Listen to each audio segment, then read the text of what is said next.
Oh no, sorry, not fundamental rights. I'm talking about human rights only. We started with human rights, right? Yes, yes. Okay, so I'll start from there itself, and we'll finish it. Then we'll move to our justice, the concept of justice. So before we start with human rights, I mean, what are human rights? Where do they come from? What are the characteristics of human rights? Few things you will note, and then you will remember it forever. Nothing very, kind of complex here. The most complex thing was in thinkers, which we have already done, and some parts of IGP, but then nothing to worry about. So, post Second World War, you all know what happened.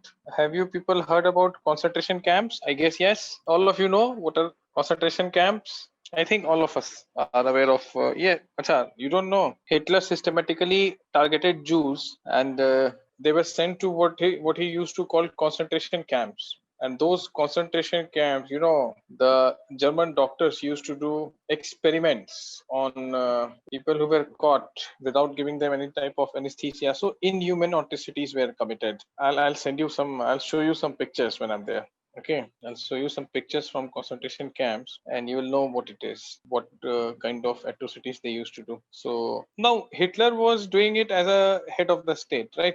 Hitler was doing this as a head of the state, and there was kind of no, any kind of provision for any other country. Yes, Ickman doing experiments, all this we have seen. No provision for any country to intervene because Germany was a sovereign country. He was head of the state. So this very provision where people can not venture into other territory. This was actually, the concept until Second World War happened and things were unearthed. When people went to those concentration camps, they could see a plethora of Jews. They were living under subhuman conditions. They were skeletons. Okay, the bones could be counted 206. They were so thin, and then mass graveyards were unearthed. All sort of things. So this actually challenged. Yes, yes. How many of you have seen Schindler's List? I can recommend you many good movies. Just that Bollywood, I find it disgusting. Hindi cinema is disgusting. I would prefer to see South Indian cinema instead of Hindi cinema. All the idiots have come here. So, Schindler's List is one very good movie. Saving Private Ryan. How many of you have seen that? Anyone? Please watch Saving Private Ryan. One of the all-time best war movies. One of the best all-time best war movies it is. Saving Private Ryan. Saving, spell क्या करूं इसमें? Private Ryan, RYAN. Okay. Actually, these are such good movies, and you will realize the hollowness of Indian cinema, especially Hindi cinema. They just can copy paste. Watch Few Good Men, okay? And we copied it and made Shaurya out of it. Shaurya that Rahul Bose and KK Menon starred, but Few Good Men is the original one. Okay, watch Godfather. We made Sarkar out of it. All the parts of Godfather are, kind of. This is what art and artists are. Okay. Coming back to our discussion for today. This you can do when you are bored. Okay, not like you download everything today and start watching. Don't do that. When you are bored, then you can recreate yourself. You can take some leisure activity and you can watch them. Yeah, Kamal Hassan is one good actor. He is one good actor, I agree. But then, good actor. Beyond that, I don't know. So Hitler's atrocities on Jews, it actually gave, the monistic theory, if you remember, monistic theory of sovereignty, or you can say state. One man, state was sovereign, one head. Okay. So this was considered, this was the in thing before Second World War, that one head of the state would decide what kind of state he or she wants to have. No one can interfere in that. It was considered to be a very in thing, very practicable thing until Second World War. Now this monistic theory was challenged. Monistic theory means that there is just one head and he will decide what is happening to the state. Okay, there was no scope for any intervention by any international community into the domestic affairs. Then it was realized after Second World War, after all these things happened, that international community needs to intervene at time. Forget China. China is not same. Is still the same as in China is another atrocious regime, and sooner than later they will be taken to task. The process has already begun. You can say that. Then there is North Korea. There are few states left, but China, already the process has begun. World is questioning China like never before, and we are leading from the front. Okay. And we have also arrested a soldier, Chinese soldier, one day back, if you are aware of it. And have you seen Quad? Australia has now become a official part of Quad. And where are the Quads exercise being done? In the Arabian Sea, in the Indian Ocean, right in the backyard of India. Yes, it's a clear-cut warning. Don't mess with us. Okay, we'll beat you black and blue. This Galwan Valley has already, made tasks easy for India in terms of options, in terms of policy options. India always has preferred to stay neutral, right from Nehruji to Modiji. That no, we will be neutral, non-alignment. Okay, good nirapeksh, what they call in Hindi, to non-alignment. So we'll always remain neutral. We will not take sides. We will prefer peace. But now China has given us no option to take sides. Okay, we are now clearly an ally with USA, Japan, EU, China. Coming with China, the Asia giants, the civilizational, the affinity that we had, Buddha and Confucius and Huensang, all this is impasse now, at least for now. They have made policy options for India much easier, and good it has happened. Confusion is a bigger enemy than inaction. It brings inaction actually. Now India is clearly out of those hollow punch heel dreams. So this was the international community needs to intervene here. And if a state violates if state violates what? If state violates rights of the citizens, the international community must intervene as and when needed. So therein comes the concept of human rights. Okay, so this UDHR, Universal Declaration for Human Rights, was passed on 10th of December 1948. You see, everything is happening post Second World War. Okay, 10th of December 1948. Now, there was also this International Covenant on Civil and Political Rights in 1966. Now, all these things, I can rub this. All of you have noted? Okay. So this UDHR 1948, then I talked about International Covenant on Civil and Political Rights. It was in 1966. Then there was International Covenant on Social and Economic Rights. This one, okay. This was also in 66. Together, these three are known as International Bill of Rights. Quickly note it. Written, all of you? I wrote it. Please let me know if you have done it, if you have copied everything. Now this UDHR is based on Immanuel Kant's theory of human dignity. I've talked about it in the last class, if you remember. Also on Locke's theory of natural rights. Okay, Kant would say that man possesses reason. Humans are blessed with reason, so they must be treated with respect. Reasonable people should be, and all people have reason, so they need respect. Human beings need respect, and this we have already seen Locke's theory of natural rights. So irrespective of caste, gender, nationality, religion, anything, etc., some basic rights exist that must be available to all. Everyone should have it. Okay, even if the constitution does not agree to it, if any country's constitution does not agree to it, still some basic rights are inalienable. Okay, universal. Human rights are universal. Everywhere in the universe, they would remain the same. They will not change according to caste, gender, nationality, religion. It's not like they will change in India and it will not change in it will be something in US and something else in India. No, that's not going to happen. Okay, this is the entire concept of human rights. Please note it. Can I rub it? Okay, I'm rubbing it. Hope all of you have copied. So there are essential features of human rights. What are they? That this has to be there. If these things are not there, then it will not be a human right. They are universal. You already know that there is something bare minimum available to all humans, irrespective of, you can add anything, any fault line that you can think of. This is nationality. We can go on and on. They have to be universal. Second, they aim to bring equality. They want, they intend to bring equality.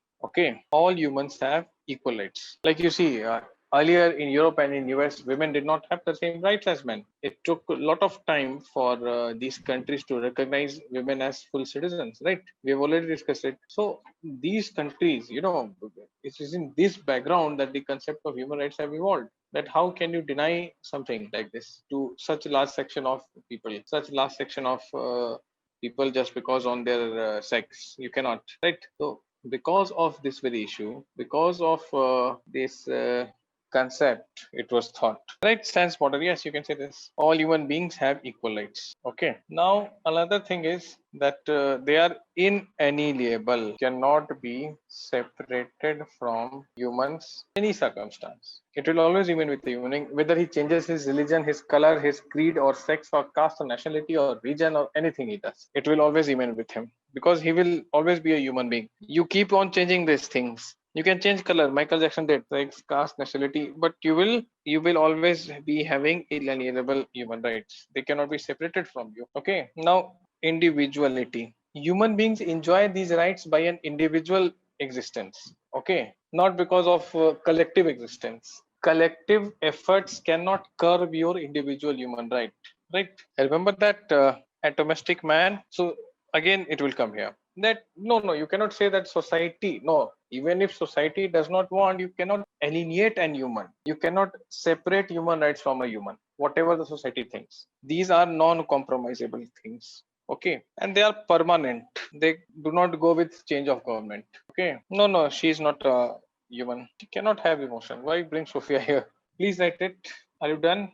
Okay, now you see, when people have such kind of human rights, then there are certain debates that emerge. Okay, now there, what are the debates? First thing first, that how do you define a human? So you would say all men and women are human. Everyone who is born as a human is a human. Homo sapien is a human. No. What about terrorists? I mean, yesterday, last week in France, what happened? All of you know it. Yes or no? And now Macron has come in mood. This Macron was preaching India when India scrapped Article 370. Do you know this? That don't do this, be accommodative, talk to them. Bichara. Now he has gone full blown. He is hitting where it hurts. The French have realized the menace that it is. Donald Trump said it long back. Indians are still not hesitant of saying it, right? So, do terrorists deserve human rights? Are terrorists humans? This is what they will. They should be given certain minimum rights. This is what is often asked. That should we give a terrorist a minimum human right?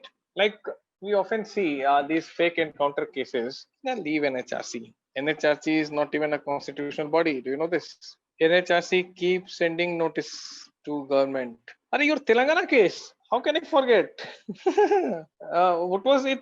Telangana or Andhra? Which one? It was the rapists. Police killed them. Okay, can someone update me? Yeah, Priyanka Reddy case. All of you must be aware of it.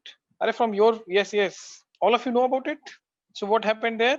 All of you, anyone who is unaware, please let me know.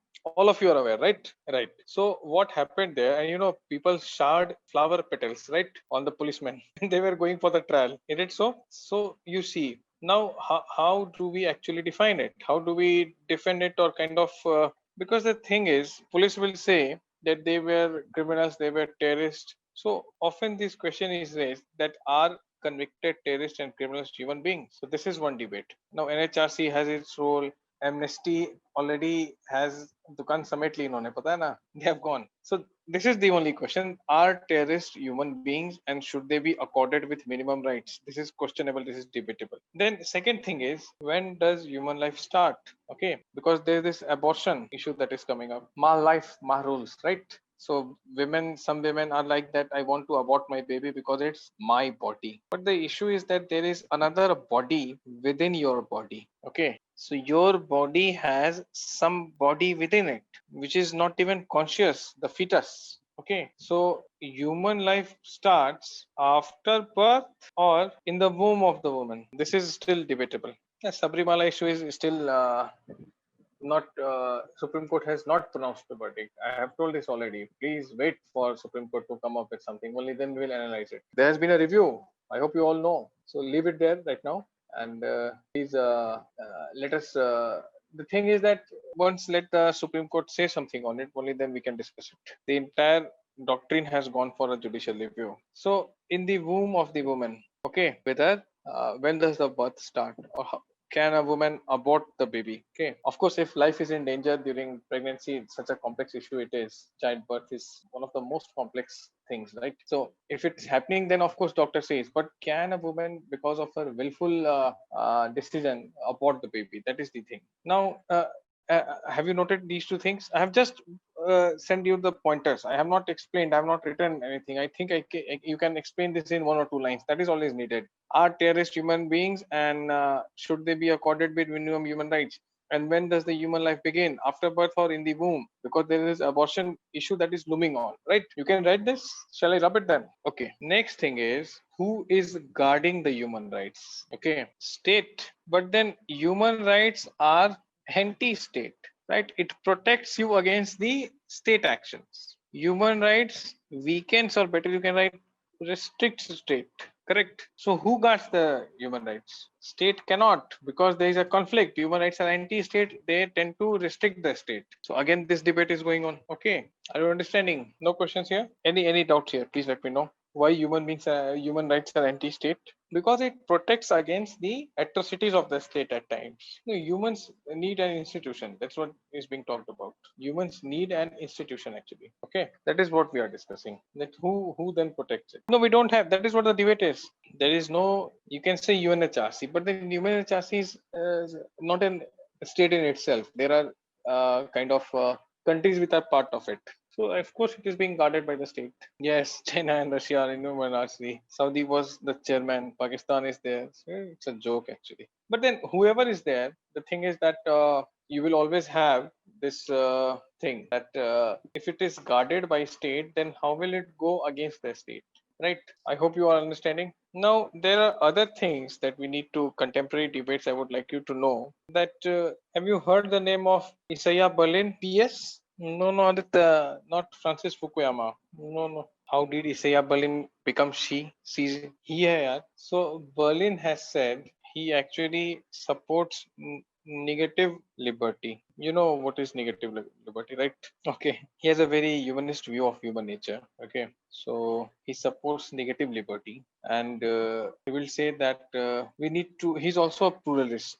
Pluralist is someone who believes in manifold institutions. Power should not be centralized, it should be shared, is what the pluralists believe in. Multiculturalism. Okay. And positive liberty, he would say, is totalitarian. Positive liberty, he would say, is, who does not know what is positive liberty, what is negative, what is totalitarian? Anyone here? Feel free to say no. If you don't know, it's better to learn right now. Sir, I don't know, sir. And who are you? Priyanka. Okay. Rest of us know it. Anyone who can explain negative and positive liberty, just you can unmute your mic and just explain it if you can. Negative and positive liberty. Vishnu, can you?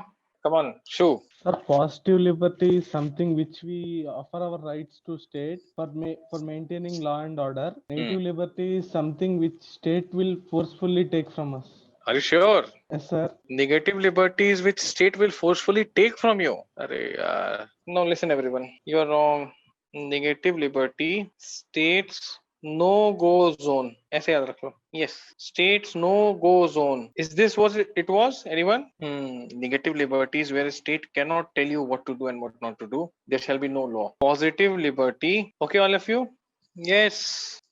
Now you remember it. The room example, the washroom example that I gave you. Why you people forget these things? These are very basic things, and now we are completing such a important things we are covering, and if you tend to forget these things, please revise. Priyanka, is it all right now? What is positive and what is negative liberty? Sure. So India is having positive or negative liberty? You tell me, Priyanka. No one else will answer. Let Priyanka answer. Bolo. Sir, I think India is having both type of liberty. Can you give us an example of both? I mean, our India is giving some restrictions on the freedom of the people, like uh, restricted places we can't go. Like some are we have tribal people. No, sir. ठीक है. Schedule So areas, or even schedule. during Yeah, yeah. Uh, lockdown, there was such a restriction. So that was which yes. liberty? It is. I mean, posing restrictions were the positive liberty. So yes, why it is positive? Because state is making some provisions for common good.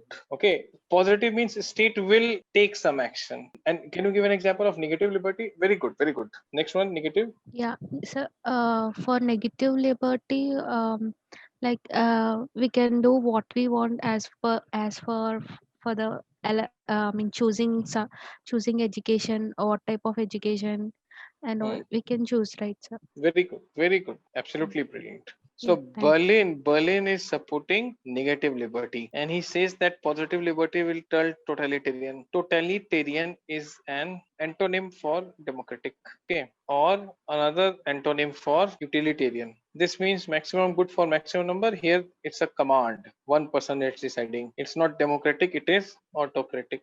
Okay. Now all of you understood. Priyanka, now all right. Yes, sir. Note it down quickly, all of you. So this is what Berlin is saying. He's a pluralist. He does not want positive liberty. He supports negative liberty. And he also says that toleration, because he's a pluralist. Okay, so he wants toleration. You should tolerate me and I should tolerate you. Is core value of liberalism. Okay, liberals can't be orthodox and liberals have to be tolerant. Okay, these are his views on rights. Please note it down. Can I repeat? Let me know if you have written. So he would also say that yes, he has talked a lot on these things. He has gone into the metaphysical and normative ethics that we don't need to see actually. So let us confine ourselves to what is important for the exam. Like some will believe in negative liberty, some will talk about positive liberty, and Berlin would say that like there are differences. Like he supports negative, he does not support, but there are people he knows who support positive liberty. So he said the same things goes for equality also.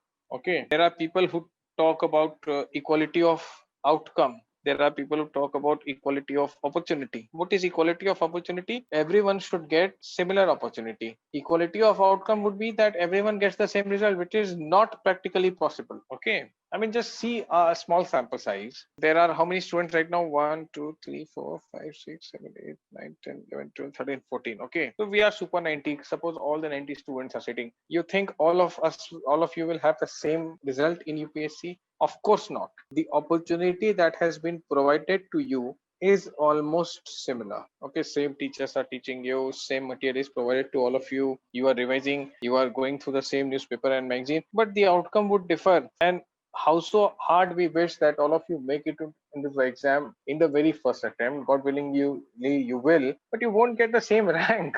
So how will equality of outcome be same? So there are people who talk about, we'll see this also, that equality of outcome also. So Berlin says like liberty, there is different position on equality as well. Okay, are you understanding?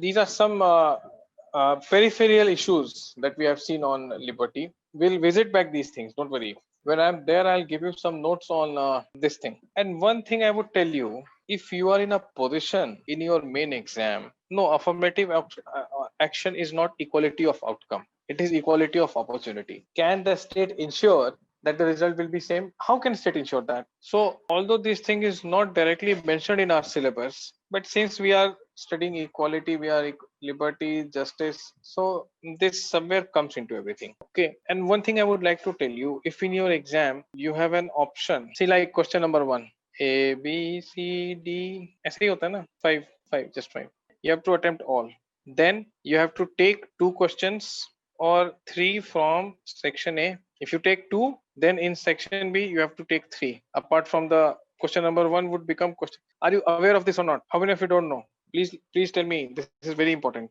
How many of us don't know it? Okay, forget everything. First, let me explain this to you. Forget everything. Yeah, part A is almost, we have covered more than 50% of part A, and now you are saying these things. But I think it's my mistake. I should have told this to you long back. See, PSIR. ये पता है ना? ये भी नहीं पता है. 250 marks. This is your optional. Okay. Now see what happens. Leave syllabus. We are not going to syllabus. I'm just telling you something. Section A. This will be for both exams will be conducted. Papers will be different. This will be a 3 hour, and entire paper would be for 3 hours. Okay. This paper 2 will be for 3 hours and paper 1 will be for 3 hours. Okay. Now 250 marks for 3 hours, 250 marks for 3 hours. Now section A would be, first question would be, comment on the following in about 150 words. Question A, B, C, D and E. मतलब question A का A, B, C, D, E. Okay, 10 marks each. कितना हो गया? 10 into 5, 50. So 50 marks question 1. Did you understand? Question 1 will have 5 parts, A, B, C, D, E, 10 marks each. So question 1 is 50. You have to attend all. Normally the quotations, okay, like They asked resurgence of political theory. They asked pluralist theory of state. They asked end of ideology last year. M.K. Gandhi's concept of Swaraj. They have asked deliberative democracy. These were the questions last year. They asked 150 words, 10 marks each. This is your question A. Okay. Now what happens? There is question 2. There is question 3. There is question 4. Okay. 1, 2, 3, 4. Now you come to section B. Section B, there is question 5. There is question 6. There is question 7. There is question 8. Okay, now you have to attempt how many questions? 4, 5, 6, 7. So this is your Indian government and politics. This is everything that we are studying. A is what we are studying: ideologies, thinkers, equality, fraternity, everything. This is your Indian constitution. Lakshmikant jo hai na, I told you this is Lakshmikant plus Indian government and politics, IGP we call it. So 4 questions here, 4 questions here. Overall in section not section A, in paper 1 you have to attend how many questions? There are 8 questions you see in A and B. Now here you have to attempt 5 out of 8.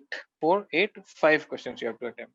Okay, but question number 1 and question number 5 is compulsory. This you have to, right? Then any 3 are to be attempted, choosing any one from each section.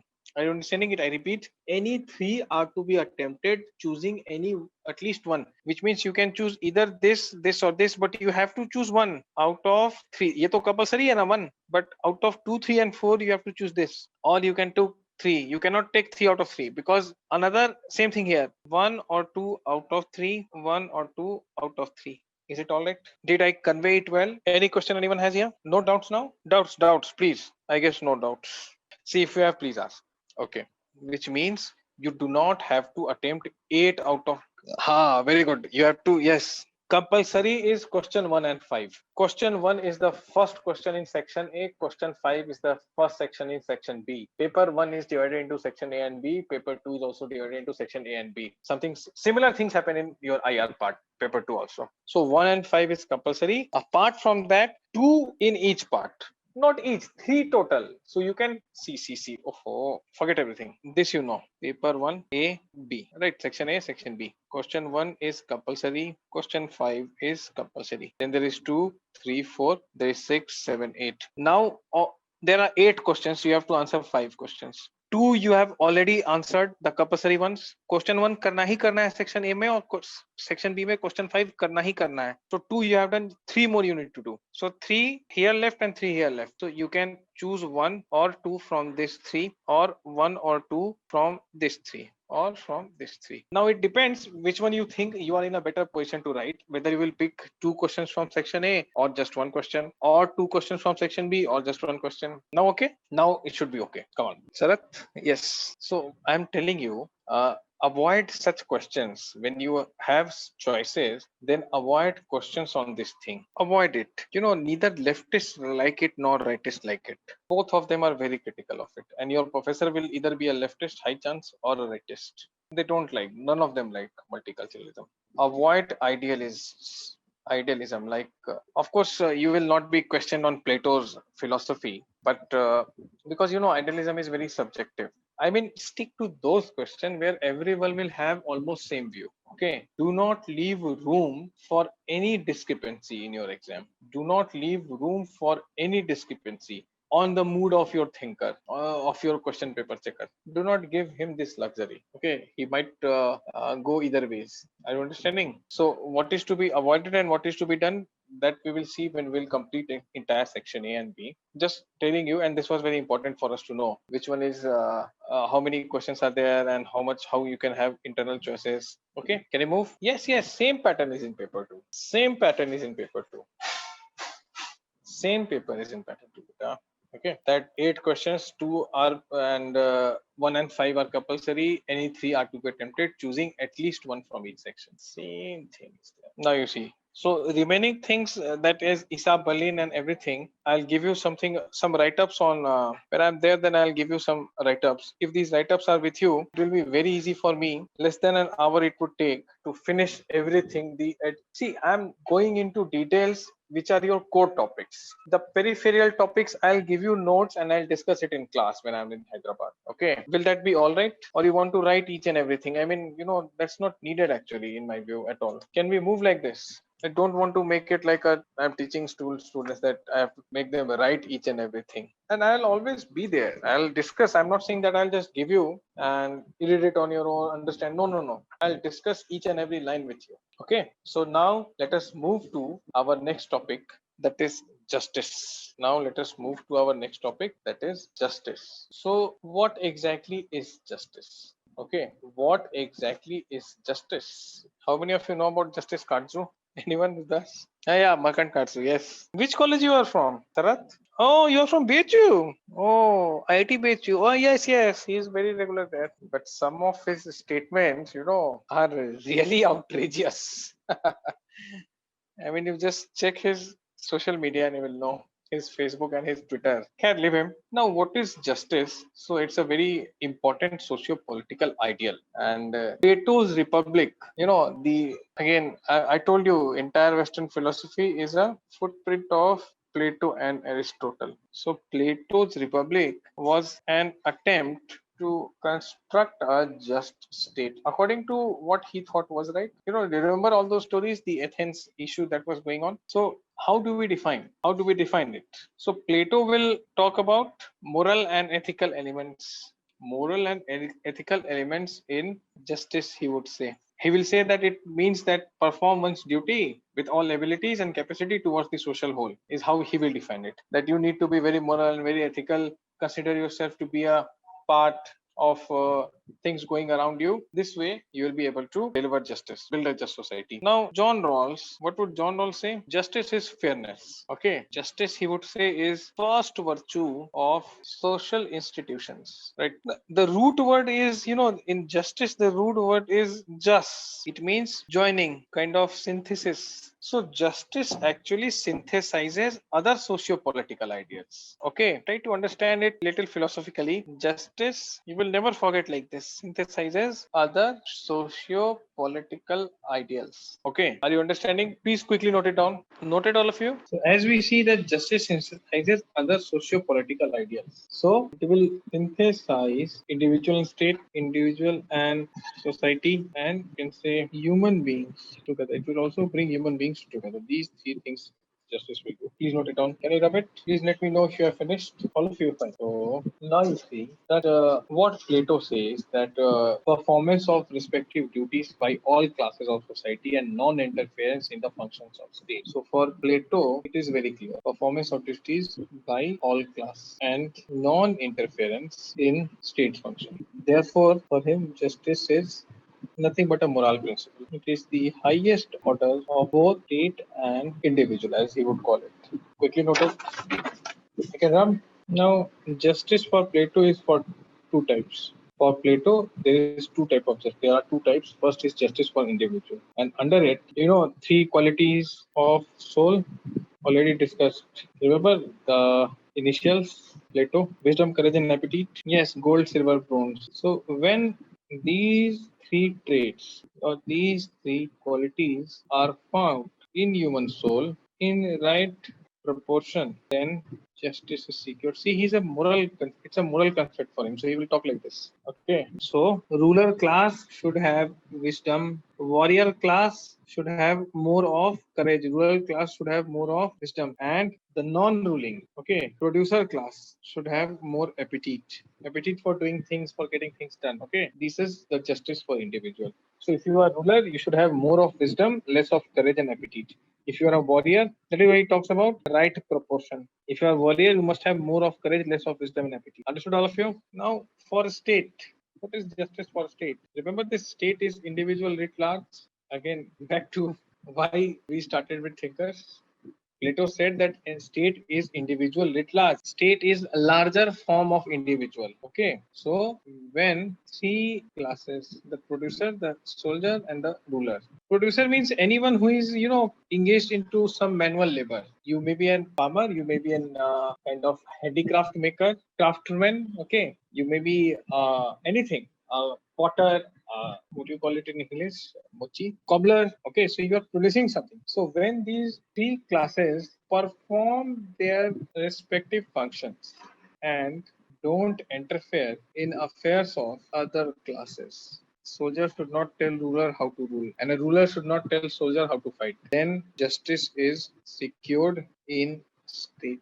Okay, you see, for Plato, I can write here, justice is, you can say, synonym to dutifulness. We can conclude this. Write it down. I'm coming to it. I'm coming to it. Please wait. I'm coming to it. Just give me a moment. Yes. Can I rub it? I'll answer your question now. Rub kar doon? Okay. So you just see that you have asked that it is like a Varna system. No, it's not like Varna system. You can compare it to this Swadharma of Bhagavad Gita. In Indian context, you can compare it to it. Okay, the Swadharma of Bhagavad Gita. That Karmanevadhikaraste, Lord Krishna says, you do your duty. Okay, forget everything else. Everyone starts performing the duty, there will not be any type of issue. Okay, I can rub this now. Yet, but he does not attribute a different treatment for them. That was different. That was of course different. That will not come here because slave, his of course his definition is very shallow one, and his disciple has gone further on treatment of slave. But then that is what slave is capable of. He would say. Now there are many critiques that Barker would say that Plato has ignored the legal aspect. There is jurisprudential inconsistency. Just moral aspect is talked about. Where is the legal aspect? Okay, elitist. You want to maintain status quo, like some of you rightly said that whether the Varnashram system and you are in status quoist and legitimizes inequality. Three classes, okay, different set of rights for these three classes. So class division, here the critics would say the same thing. Class division is like Varna system. Now again this guy Karl Popper, another brilliant thinker, he would say that Plato's justice will lead to totalitarianism. Philosopher kings are the wisest person, therefore they do not need any constitution or law to guide them. He supports discretionary rule. He's saying this that Popper is saying that Plato is against rule of law. Elitist because status quo means जो जैसे है वैसे रहे, यथास्थिति बनी रहे in शुद्ध Hindi. Status quoist are people who do not want to change any type of change. So he wants the elite to remain elite. Okay, he does not want the poor to become elite. Okay, yeah, his theory of justice would favor status quo. Is how he is kind of criticized. All of you understood? So let us leave it here. Tomorrow we'll proceed and we'll see John Rawls and his communitarian critiques as it is said in your syllabus. Questions you have anyone? I'm not erasing. Write it down. Legal aspect is that jurisprudence aspect is completely missing. He talks about morality. The legality is missing. Legality will not talk about these things. Legality would say that everyone is equal. Okay. When you say morality, dutifulness, where is the right? He talks about duty. Of course, that's right. He's the first political thinker to formulate a systematic theory of justice. And he also, kind of establishes justice as a very important ideal in political theory. So Platonic inferences can be seen on all these contemporary philosophers like John Rawls, who will study next. And he, again, very important thing he has done that he has discussed justice both from individual and state's point of view. Of course, there are certain limitations, but then there is credit also. Anything else? I think that's enough for today.